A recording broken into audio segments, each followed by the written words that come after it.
हम मरकज़ की अंजील पढ़ते हैं तो उसके 5वें बाब के अंदर हमें एक वाक़या मिलता है। इस बाब के शुरू में ही एक ऐसा वाक़या है जिसके अंदर एक बदरू गिरफ्ता आदमी था, जिसके अंदर तकरीबन 6000 से ज़्यादा बदरूहें थीं। ये शख्स कब्रों में रहा करता था। लोग इसे जंजीरों से बांध कर रखते थे, मगर ये जंजीरों को तोड़ता और बेड़ियों के टुकड़े टुकड़े कर देता था। कोई शख्स इसे काबू में ना रख सकता था।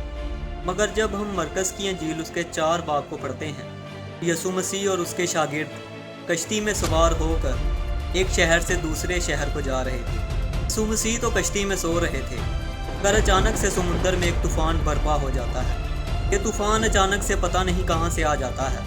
इस बात की 37 आयत में लिखा है, अब बड़ी आंधी चली और लहरें कश्ती पर यहाँ तक आईं। कश्ती पानी से भरी जाती थी और वो खुद पीछे की तरफ गद्दी पर सो रहा था। उन्होंने उसे जगाकर कहा, ऐ उस्ताद, क्या तुझे फिक्र नहीं, हम हलाक हुए जाते हैं। उसने उठकर हवा को डांटा और पानी से कहा, साकन हो, थम जा। बस हवा बंद हो गई और बड़ा अमन हो गया। याद रखिए, यसू मसीह के ज़्यादातर शागिर्द मछुआरे थे और मछुआरों को पता होता था कि आज मौसम कैसा है।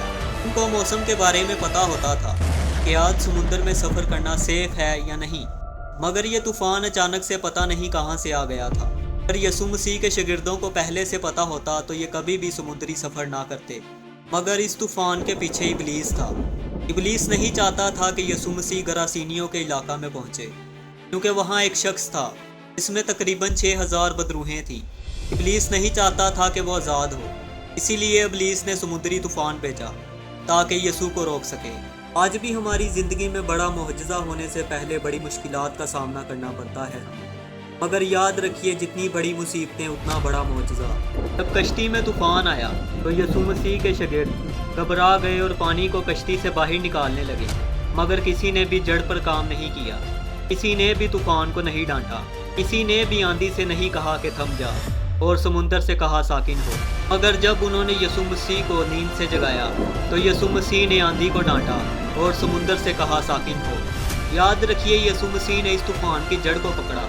जब हम अपनी जड़ पर काम करना शुरू कर देते हैं तो हमें मुअज्जिज़ा हासिल करने में वक्त नहीं लगता। मगर हम जब अपनी बीमारी, अपनी मुश्किलात, डिप्रेशन, एंग्जाइटी, फियर, मुश्किल हालात और अपने दुखों की जड़ पर काम नहीं करते, तब तक हम मुअज्जिज़े को हासिल नहीं कर सकते। यसू मसीह ने सीधा आंधी को डांटा, यानी आंधी के पीछे छुपे वाले इबलीस को।